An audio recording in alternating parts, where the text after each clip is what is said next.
देखिए पहला लेसन आपका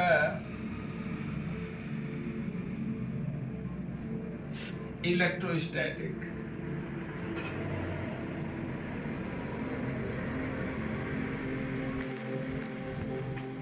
इसमें जो होता है सबसे पहली बात आती है चार्ज की।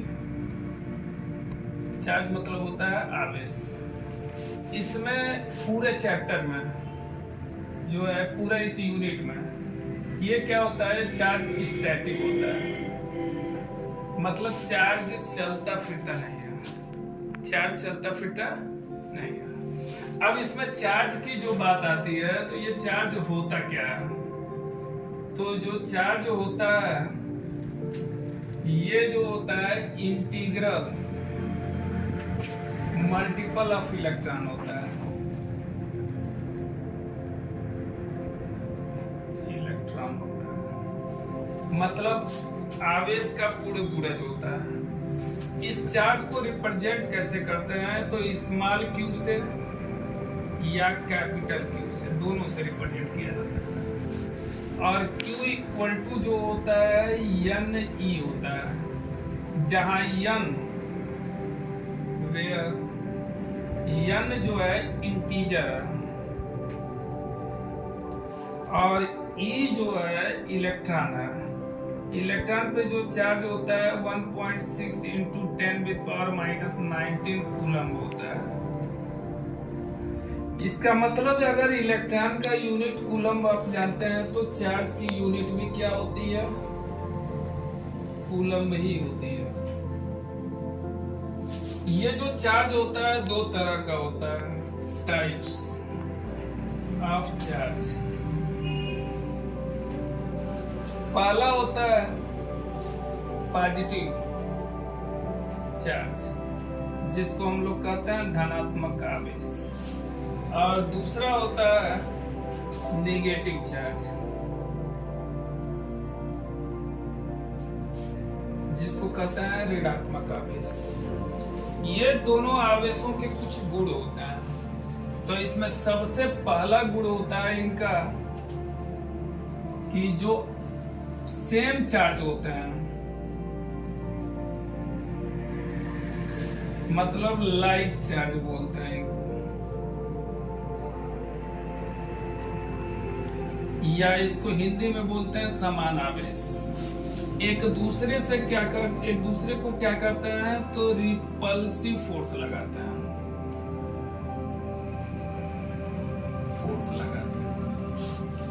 और जो अनलाइक चार्ज होते हैं,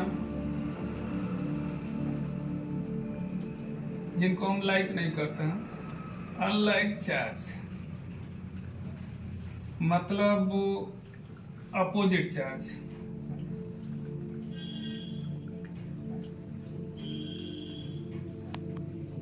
ये एक दूसरे को क्या करते हैं, अट्रैक्टिव फोर्स लगाते हैं, दोनों को आकर्षित करते हैं, अट्रैक्टिव फोर्स लगाते हैं। तो ये एक बेसिक चीजें हैं केवल चार्ज। अब देखिए यहाँ पे आता है कूलम्स लॉ, दूसरा नंबर टॉपिक है आपका, जो कि इम्पोर्टेंट है और ये एग्जाम के लिए भी।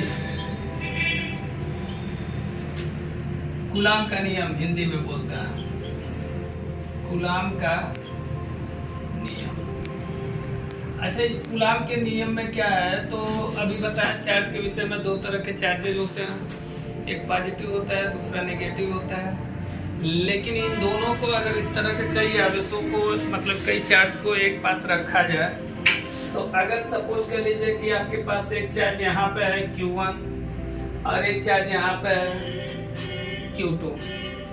अब इन दोनों के नेचर के विषय में आपको कुछ नहीं पता है कि ये पॉजिटिव है कि नेगेटिव है, कि नेगेटिव है कि पॉजिटिव है। अगर पॉजिटिव होगा तो एक दूसरे को क्या करेंगे, रिपल्सिव फोर्स लगाएंगे।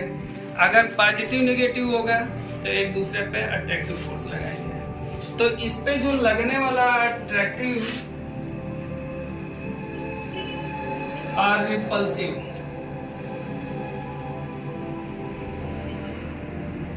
फोर्स होगा, मतलब आकर्षण या प्रतिकर्षण का बल होगा, वो क्या होता है, इनकी जो क्वांटिटी होती है उसके प्रोडक्ट के डायरेक्टली प्रोपोर्शनल होता है। मतलब क्या है कि F is directly proportional to होता है Q1 इंटू Q2।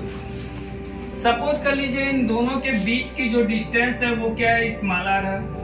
जो डाई इलेक्ट्रिक कांस्टेंट है, डाई इलेक्ट्रिक कांस्टेंट, ये सपोज कर लीजिए कि क्या है। तो इस केस में अगर देखा जाएगा तो सेकंड नंबर, पहला नंबर ये हो जाएगा F is directly proportional to Q1 and Q2, और सेकंड नंबर इसका होता है F is inversely proportional to क्या होता है, R स्क्वायर होता है।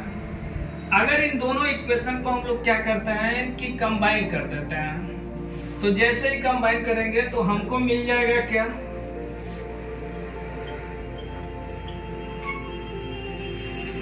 F is directly proportional to मिल जाएगा Q1 इंटू Q2 अपन क्या हो जाएगा, R स्क्वायर। ये आपका यहाँ पे फार्मूला बनेगा। जैसे ही प्रोपोर्शनलिटी साइन हटाते हैं तो आपके पास एक कांस्टेंट जुड़ता है, जो बुक में कहीं कैपिटल K लिख दिया, जबकि इसी K की वैल्यू होती है 1/4 pi epsilon not into small k, जो के है डाई इलेक्ट्रिक कांस्टेंट है, और Q1 Q2 अपन क्या हो जाएगा, R स्क्वायर। अब यहाँ पे आपको ये पता चल रहा है कि ये फोर्स है, तो फोर्स की यूनिट क्या होगी, तो फोर्स की एम्पियर सिस्टम में यूनिट क्या होता है, न्यूटन होता है। अब यहाँ अगर हम क्या करते हैं, K की वैल्यू रख देते हैं, मतलब क्या करते हैं, K इक्वल टू कर देते हैं 1, मतलब मीडियम जो है हमारा क्या हो गया, एयर हो गया। एयर का डाइलेक्ट्रिक कांस्टेंट कितना होता है, 1 होता है।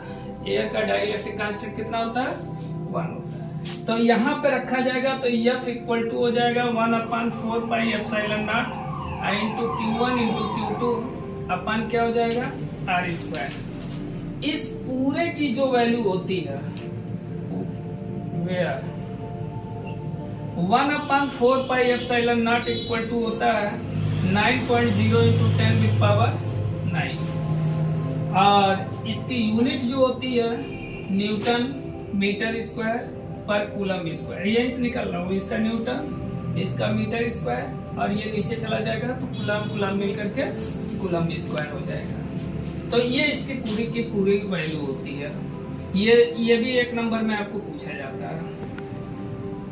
अच्छा, यहाँ पे अगर देखा जाए तो F इक्वल टू आपको क्या मिल जाएगा, तो मिल जाएगा 9.0 इंटू 10 विद पावर 9, और Q1 Q2 अपन क्या हो जाएगा, R स्क्वायर। इसकी यूनिट क्या हो जाएगी, तो न्यूटन हो जाएगी। अब ये जो है कूलम का पूरा ये डेरिवेशन है, जो कि बार बार पेपर में पूछा जाता है। ठीक है, तो इतना आप तैयार कीजिए।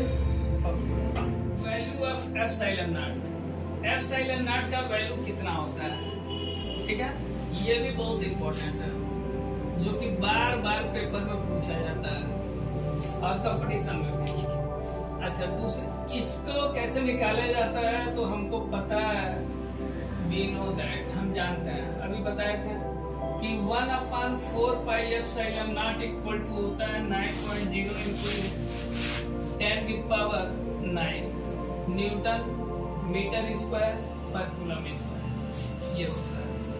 इसको सीधे सीधे आप उल्टा कर दीजिए, यहाँ देखिए उल्टा कीजिए, तो उल्टा करेंगे तो ये हो जाएगा 4 pi epsilon naught equal to 1/9.0 into 10 with power 9। ये भी उल्टा हो जाएगा, रेसिप्रोकल करना है, coulomb square newton metre square. अब यहाँ एप्सिलॉन नॉट की वैल्यू आपको निकालना है, तो एप्सिलॉन नॉट इक्वल टू कितना हो जाएगा, तो 1/, ये 4 पाई नीचे चला जाएगा, तो 4 pi into 9.0 into 10 with power 9 coulomb square पर न्यूटन मीटर स्क्वायर।